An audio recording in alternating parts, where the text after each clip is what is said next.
안녕하세요. 지난 시간에 이어서 계속 할게요. 이번에는 우리가 지난 시간에는 평균 분산 지배 원리, 그죠? 투자자들은 어떤 식으로 위험한 자산, 그죠? 위험이 존재하는 자산에 대해서 투자 의사결정을 하느냐, 뭐 요거를 이제 학습했는데, 지금은 이제 이거에 대해서 좀 더 이제 구체적으로, 그렇다면 그 위험한 자산이라는 게 어떤 것들이고 조금 더 딥하게 들어가면요. 그 다음에 그 자산을 사람들이 어떤 식으로 투자하냐. 이것도 보시면 그래서 최적 포트폴리오 선택이라고 했는데 일단은 포트폴리오라는 말 자체가 두 개 이상의 그죠? 자산의 집합을 우리가 이제 포트폴리오라고 하죠. 그래서 보시면 이제 여러 가지 가정이 있어요. 이걸 이제 마코비치 모형이라고도 불러요. 모형이잖아요. 마코비치 모형이기 때문에 이제 가정이 필요하죠. 그래서 첫 번째는요. 모든 투자자의 투자 기간은 1기간이다. 1기간이라는 건 하루가 될 수도 있고 1분이 될 수도 있고 1년이 될 수도 있는 거예요. 그러니까 시간상 이렇게 보시면 돼요. 오늘 내일만 있는 거. 자, 그런 거죠. 그렇죠. 이런 투자자. 그다음에 투자자는 우리가 위험 회피형, 그다음에 기대 효용의 극대화. 위험 회피형이니까 우리가 투자자 형태를 세 가지로 얘기했잖아요. 위험 회피형, 위험 중립형, 위험 선호형. 근데 우리가 일반적으로 합리적인 투자자는 위험을 싫어하고 수익을 좋아하니까 위험 회피형이라고 얘기를 했죠. 대신 이제 위험 회피의 정도는 사람마다 다르죠. 어떤 사람은 그쪽 굉장히 위험을 싫어하는 사람, 이런 걸 우리가 이제 보수적인 투자자. 어떤 사람은 위험을 상대적으로 덜 싫어하는 사람, 이런 사람은 우리가 이제 좀 공격적인 투자자, 좀 이런 식으로 좀 구분을 하죠. 그 다음에 효용, 그렇죠. 기대 효용. 효용이라는 거는 위험이랑 수익률 두 가지 투자 변수를 통해서 이 사람의 만족을 극대화하는 거죠. 그 다음에 평균 분산 지배 원리에 의해서 투자 대상을 선택한다. 평균은 뭐죠? 수익률. 분산은 위험, 그렇죠? 이런 두 가지 변수만을 고려한다. 이제 자본시장은 완전시장은 뭐 정부의 비대칭도 없고 거래 비용도 없고 뭐 이런 거죠. 완전한 시장이다. 그다음에 무위험 이자율, 이게 처음 나왔어요. 그죠? 지금까지 우리가 위험 자산에 대해서만 얘기했죠. 위험 자산. 이번에는 여기다가 이제 무위험 자산이라는 거를 이제 추가적으로 나온 거죠. 물론 무위험 자산은 아직 완전히 나오진 않지만 중요한 건 그 위험이 존재하지 않는 수익률, 이게 무위험 수익률이죠. 이거에 따라서 차입, 돈을 빌릴 수도 있고, 그죠? 내가 요 이자율로 돈을 대출할 수도 있고, 그러니까 즉 내가 100원이 있지만 100원보다 더 많은 자산을 투자할 수도 있는 거죠. 200원을 투자할 수 있어요. 위험 자산에. 그게 뭐예요? 100원을 플러스 100원을 더 빌리면 되는 거죠. 반대로 내가 100원만 있지만 위험 자산에 50원만 투자할 수 있죠. 나머지 50원은요. 50원을 누구한테 빌려주면 되는 거죠. 이런 식으로 이제 가능하다. 그것도 제약이 없다. 라는 거죠. 우리가 이제 중요한 내용이 효율적 투자선이라는 걸 우리가 이제 이해해야 돼요. 세상에 자산이 크게 뭐 세 개가 있다고 해볼게요. 이게 위험하고요. 이게 이제 수익률, 그쵸? 그럼 이게 A 자산, B 자산, C 자산. 그러면은 A하고 B를 우리가 일반적으로 그 두 자산의 상관계수는 마이너스 1에서 1 사이의 값을 갖는다고 했죠? 근데 정확하게 1인 자산도 드물고요. 정확하게 마이너스 1인 자산도 드물어요. 그럼 현실에서 존재하는 두 자산과의 상관관계는, 그죠? 마이너스 1에서 1 사이고, 실제적으로 마이너스인 자산도 드물긴 하죠. 그렇기 때문에, 요게 두 자산을 엮었을 때, 직선으로 나오는 걸 뭐라고 하죠? 상관계수가 1일 때잖아요. 그래서 우리가 일반적으로 1은 아니다. 그래서 이걸 좀 잠깐 지우면, 요렇게 내는 거죠. 그럼 요건 뭐예요? 좀 보통 1도 아니고 마이너스 1이 아니니까 그 두 개를 이제 우리가 분산 투자하면, 그죠? 요런 이제 투자 조합을 만들 수 있죠. 그럼 여기는 뭐예요? 여기는 A 프라임은 A하고 B 중에 A에 더 많이 투자한 거죠. 여기 B 프라임은요, B에 더 많이 한 거죠. 또 B하고 C 사이에 또 만들 수 있죠. 이렇게 만들 수 있겠죠. 그러면 여기 또 A하고 C 사이에도 만들 수 있잖아요. 그렇죠? A하고 B, C 사이에도 이런 식으로 이제 만들다 보면은 요게 이거예요. 요 밑에 있는 거. 만약에 자산이 3개 있으면 여기 A 자산이에요. B 자산이에요. C 자산이에요. 그럼 A하고 B니까 서로 이렇게 만들었어요. 근데 여기는 뭐냐면은 내가 갖고 있는 자산보다 더 많은 위험을 테이크하는 거잖아요. 돈을 빌려가지고 A 자산에 더 많이 투자한 거죠. 이게 C 밑에 있는 건요. 돈을 빌려가지고 C에 더 많이 투자한 거예요. 이게 투자하다 보니까 여러 가지 조합을 만드는데 계속 조합이니까 이런 이제 조합을 만든 거죠. 그래서 여기서 보시면 여기서부터 시작해가지고 여기까지 투자 조합이 만들었어요. 그렇죠? 투자 조합이 만들었는데 이게 왜 이렇게 돼 있냐? 아까 아까 말씀드린 것처럼 일반적으로 현실에서는요, 이 자산 가격이 요 사이인 경우들이 많아요. 로의 가격이. 그래서 그것들을 반영했어요. 뭐 좀 100번 양보하면 자산 가격이 뭐 마이너스 1에서 1 사이를 이렇게 반영해도 이런 모습이 나오긴 해요. 어쨌거나 이거를 반영했어요. 그렇다면 이게 여러분들이 보면은 투자 조합이니까 A도 투자 있고 A도 있잖아요. 그럼 여기도 보면은 이렇게 투자 조합이 생기면 여기 안에 있어요. 여기 안에도 있고. 그럼 요 안에 있는 거. 여기하고 A를 계산해 봐요. 그럼 여러분들은 A라고 할 것 같아요? 요 안에 있는 투자를 선택할 것 같아요? 그죠? 보시면 A하고 요 안에 있는 건 위험은 똑같아요. 근데 A가 수익률이 높죠? 그러다 보니까 A라는 자산이 요 안에 있는 자산을 지배하게 돼요. 그래서 이걸 좀 더 다시 보면은, 그쵸? 얘만 봤을 때는 G를 기준으로 얘 바깥에 있는 게 요 안에 있는 어떤 자산보다 수익률은 높고 위험은 낮은 거죠. 그러니까 우리가 요 전체 자산의 조합이 있으면 가장 바깥에 있는 요 선상에 있는 자산들이 선 안쪽에 있는 자산을 이제 평균 분산 원리로 지배하게 되는 거죠. 그리고 똑같은 선이라 할지라도 요 G를 중심으로 밑에 있는 선이라고 해볼게요. 그러면은 얘 해볼게요. G를 중심으로 이렇게 중심으로 좌우가 대칭이잖아요. A가 여기 있으면은 여기 있는 자산, C 있는 자산. 그러면 B하고 C 있으면 여러분들은 어떤 거 투자할 것 같아요? 그렇죠? 똑같은 위험인데 B가 수익률이 높죠. C가 수익률이 낮죠. 그러니까 얘를 중심으로 그렇죠? 요 밑에 있는 자산들은 요 위에 있는 자산 그렇죠? 얘들한테 지배당하죠. 그러니까 우리가 합리적인 투자자라면 결과적으로 투자할 수 있는 자산은 요것만 남는 거죠. 여기서부터 여기 사이 그쵸? 요거 사이에 있는 거죠. 아이고 죄송합니다. 다시 그림을 사이에 있다는 게 요거죠. 여기까지. 그쵸?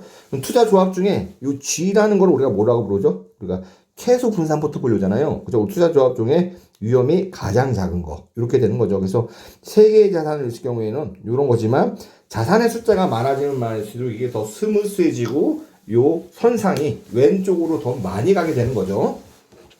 요렇게 투자 집합을 만드는 거예요. 그래서 요 안에 있는 거를 투자 집합이라고 그러고 그 중에 요 바깥에 있는 거, 그렇죠? 이거를 효율적 투자선, 그렇죠? Efficient Frontier라고도 불러요. 그래서 보시면 아까처럼 요 안에 이렇게 굉장히 많은 자산의 집합이 있지만, 그렇죠? 그 모든 자산은 나한테, 그렇죠? 지배당하는 거잖아요. 그래서 요 지배당하지 않는 얘네들만을 우리가 효율적 투자선이라고 한다. 즉 합리적인 투자자라면 요 선상에 있는 자산만 투자 대상으로 고려하는 거죠. 선 밖에 있는 건요. 그죠? 이런 자산은 존재하지 못하니까 투자 못하는 거고, 선 안에 있는 거는, 그죠? 선상에 있는 자산한테 지배당하니까 비효율적인 자산이 되는 거죠. 그래서 결과적으로 요 자산만 남는 거죠. 자, 그래서 요 자산만 남았어요. 그럼 요 자산만 이렇게 남았으면은 X하고 Y가 있잖아요. 요 자산만 남았는데, 그건 누구나, 그쵸? 사람이 위험을 회피하는 사람이라면 요 선상에서만 투자 의사결정해요. 근데 여기서 투자 의사결정하는 사람도 있을 거 아니에요? 아까는 그림처럼요. 그쵸? 여기서 투자 의사결정하는 사람은 어떤 사람이에요?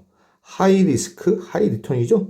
여기서 투자 결정하는 사람은 로우 리스크, 로우 리턴이죠? 그러다 보니까 사람들의 무차별 곡선이 만나는 점에서 투자 의사결정이 이루어지죠, 여기서. 그쵸? 이건 뭐예요? 공격적인 투자자는 이렇게 하이 리스크, 하이 리턴에서 투자하는 게 낫고, 그죠? 우리가 말하는 보수적인 투자자는 로우 리스크, 로우 리턴. 여기는 제일 투자 낮은 거죠. 어디냐, 여기. 보시면, 요 V라는 곳은 우리가 말하는 최소 분산 포트폴리오인 거죠. 그러니까, 물론 Y라는 곳에 투자하는 사람도 있겠죠? 굉장히 위험이 낮은 사람들. 지금 뭐냐면, 우리가 좀 더 다시 그림을 그려보면, 굉장히 가팔라요, 이게. 이렇게 가파른 사람은 여기에 투자했지만, 조금 더 좌측으로 가야지 더 효율이 높아지죠?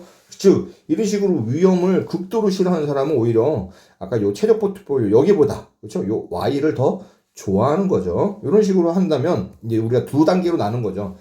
첫 번째 단계는 누구나 내가 평균 분산 지배 원리에 의해서 투자할 수 있는 대상을 일단 선택해요. 그래서 투자 기회 집합을 만드는 거죠. 이게 첫 번째 단계예요. 첫 번째는 이거를 하는 거죠. 1번을 만드는 거예요. 두 번째는 사람마다 위험에 대해서 덜 좋아하고, 그렇죠? 덜 싫어하고 이 정도가 다르잖아요. 그 정도에 따라서 누구는 하이 리스크 하이 리턴, 누구는 로우 리스크 로우 리턴 이렇게 선택하죠. 그러니까 첫 번째 스텝 1은 효율적인 자산을 우리가 구분하는 거죠. 효율적 자산. 효율적 자산은 어떤 거냐? 그죠? 아까처럼 남에게 지배되지 않는 거, 평균 분산 원리에.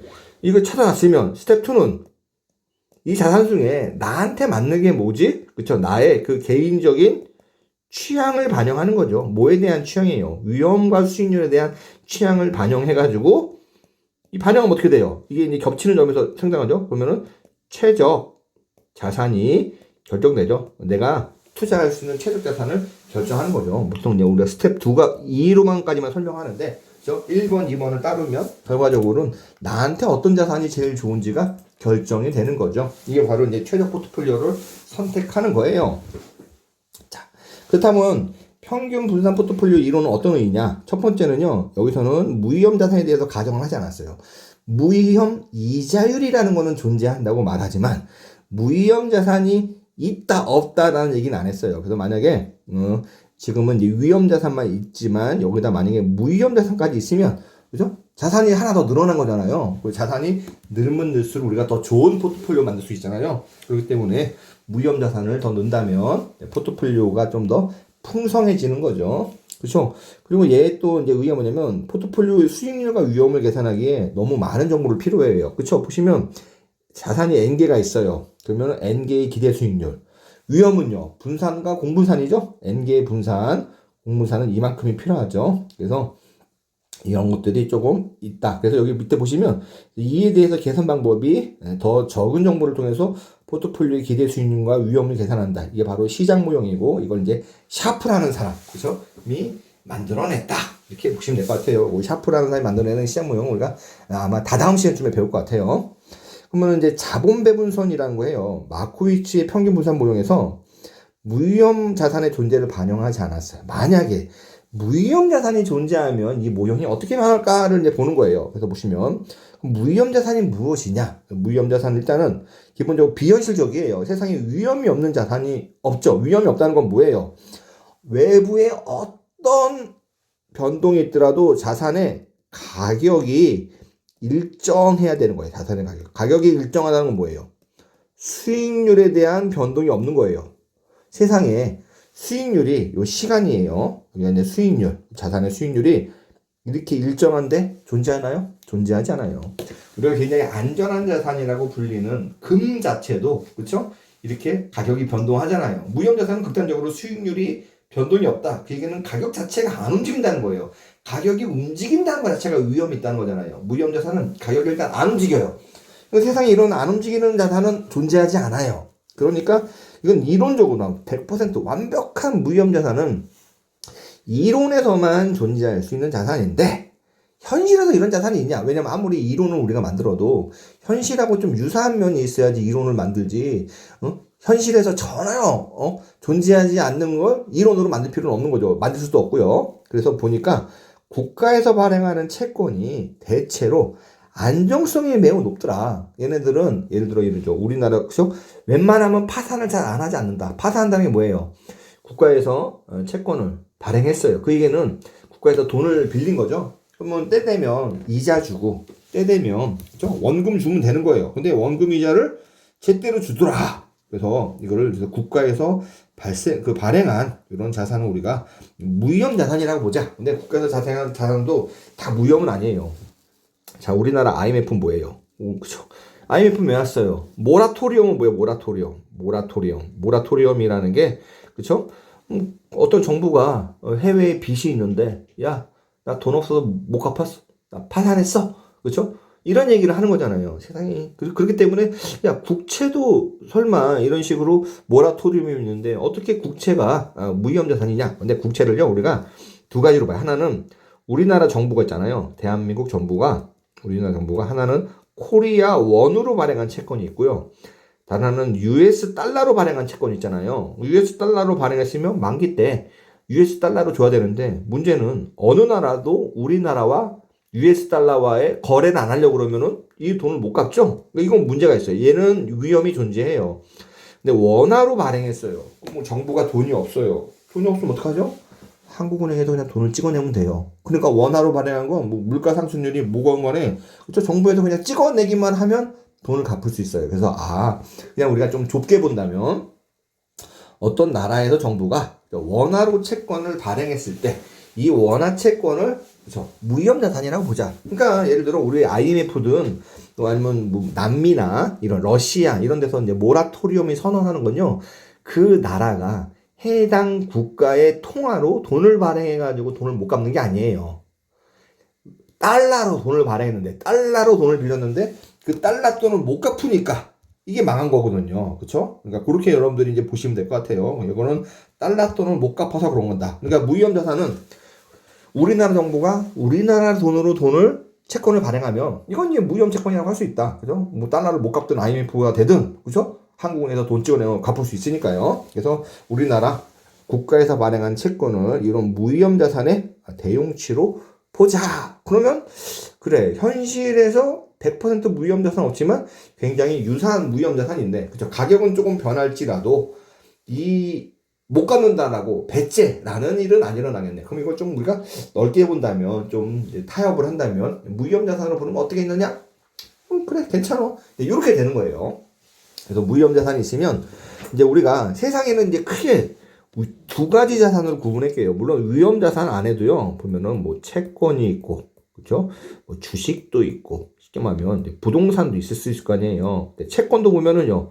그렇죠? 뭐 회사채도 있고 은행에서 발행한 은행채도 있고 또 회사채에서도 만기가 1년짜리 뭐 이런 것도 주식도 보면은 뭐 삼성전자가 있고 LG가 있고 SK가 있고 여러 주식인데 이거를 각각의 개별적으로 보지 말고 하나의 군으로 보자. 그러면은 투자 자산의 클래스를 채권, 뭐 주식, 부동산이라고 하지만 이것도 더 넓은 우리가 카테고리로 포함하면 넓게 봐서 얘네들은 위험 자산 아니냐? 원금을 까먹고 중간에 누가 못 갚을 수도 있지 않냐. 그러니까 세상을 더 심플하게 보면 세상에는 크게 두 가지 클래스만 있는 거네. 위험 자산과 그렇죠? 이렇게 무위험 자산이 있는 거네. 그럼 내가 돈이 1원이 있다면 그 중에 위험 자산에 W1을 투자했어요. 그러면은 W1 무위험 자산에 투자하는 걸 W2라고 할게요.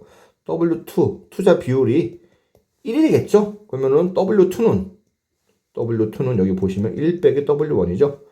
1 빼기 W1 되는 거죠. 그래서 보시면 위험자산에 내가 W를 투자하고 무위험자산에 1 마이너스 투자하면 두 개 더하면 1이죠. 그러니까 내 투자하는 것 중에 일부는 위험자산, 일부는 무위험자산. 그렇죠? 이렇게 투자할 수 있죠. 물론 100% 무위험자산에 투자할 수도 있고 100% 위험자산에 투자할 수도 있죠. 그 다음에 무위험자산의 수익률을 우리가 RF라고 하자. 그죠? 리턴인데 F, 리스크 프리. 위험자산을 자산 뭔지 모르겠지만 I라고 부르고 그걸 RI라고 하자. 그러면 우리가 가중 평균해가지고 기대 수익률을 계산할 수 있잖아요. 그죠? 요 포트폴리오 기대 수익률은 내가 RF에다가 1-W, WI에다가 RF 요 계산하니까 요렇게 되니까 그쵸? 딱 별거 없죠? 요렇게 되는 거죠. WP는 그쵸? WP는 얘가 보니까 좀 오타가 있는데 중요한 건 그쵸? 요 뒤에가 보시니까 얘가 좀 이상해요. 저는 ERF 그죠? 어쨌거나 이렇게 투자했어요. 네, 두 번째로 위험도 보면 이렇게 되잖아요. 그쵸? 포트폴리오니까. 그래서 이거를 빼놓으니까 이렇게 되는데 얘는 무위험 자산은 상수잖아요. 상수의 배열연수는 0이죠. 그죠? 상수하고 변수 간의 요 코베런스 0이죠. 그러니까 얘네들은 이만큼은 다 0으로 없어져요. 남은 건 얘죠. 그렇죠? 시그마 i 대신에 그렇죠? 시그마 i 제곱 w 대신 이렇게 되죠. 그래서 무위험 자산의 제곱은 이렇게 제곱하고 제곱 있으니까 빼면 이렇게 되는 거죠. 아, 이렇게 되는구나. 이거를 위에 수식에다가 대입했어요. 대입하니까 요런 수식이 나왔죠. 그렇죠? 요런 수식이 나왔어요. 요 수식을 보니까 포트폴리오의 수익률은 무위험 수익률 더하기 알파네. 요 알파가 내가 무위험 자산을 갖고 있으면서 위험 자산을 갖고 왔으면 추가적인 위험을 내가 부담하는 대가다. 그러니까 이렇게 된 거죠. 시그마 P. 요 수식을 보니까 얘가 절편. Y는 우리가 보시면 A 플러스 BX 같은 거죠. 그러니까 RF가 A 절편이고 보시면 여기 시그마 P잖아요. 얘가 X 값이면 요만큼이 요 B에 해당하는 거죠.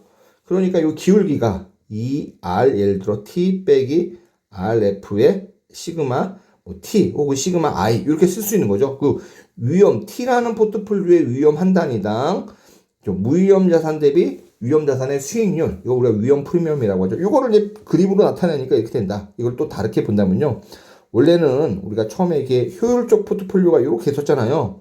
여기 무위험자산이 있어요. 그럼 세상에 이 위험자산과 무위험자산의 조합으로 포트폴리오 만들면은 이런 포트폴리오, 이런 포트폴리오 다 만들 수 있겠죠?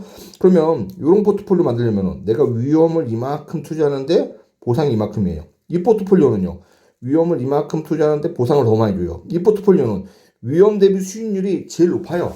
근데 우연찮게 그런 포트폴리오 보니까 이게 여기에 무위험자산과 위험자산이 접할 때 그때 발생하는 포트폴리오가 제일 위험 한 단위 대비 수익률이 높구나. 그래서 이걸 왜 T라고 하냐면요. 접점 포트폴리오. 그래서 탄젠트 포트폴리오라는 의미에서 T를 쓰는 거예요. 그쵸? 요 기울기가 어떤 거냐? 그래서, 그쵸? 탄젠트 포트폴리오의 위험 대비 수익률, 이런 거죠. 이렇게 이제 나온 거예요. 이게 바로 자본 배분선이에요.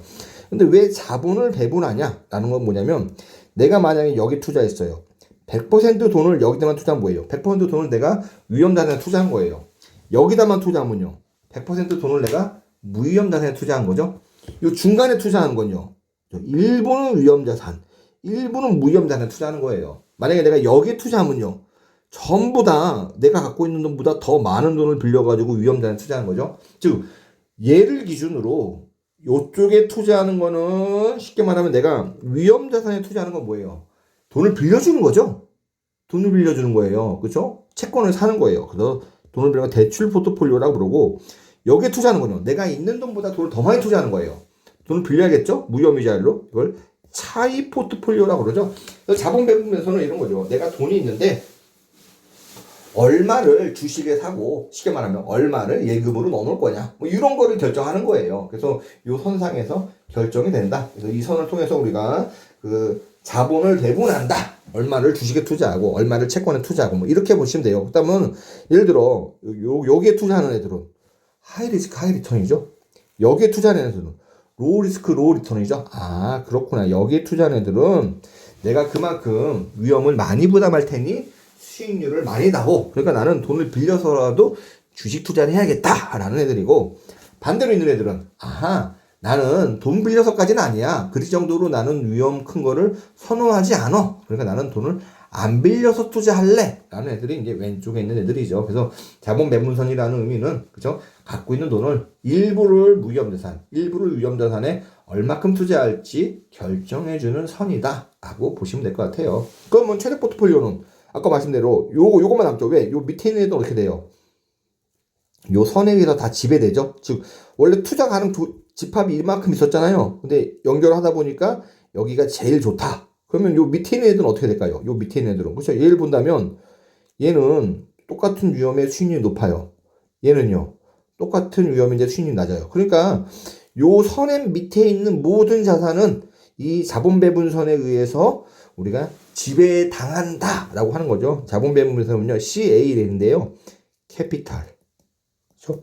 얼로케이션, 라인. 아마 얼로케이션이 L이 두 개네요. 얼로케이션. 그렇죠? 그래서 자본을 배분한다. 그렇다면 여기서 아까 말씀드린 대로 여기에 접한 애들 이런 애들은 하이 리스크 하이 리턴 공격적인 투자다. 그러니까 즉 여기 있더라고 그렇죠? 요 A라는 데 있더라 할지라도 그렇죠?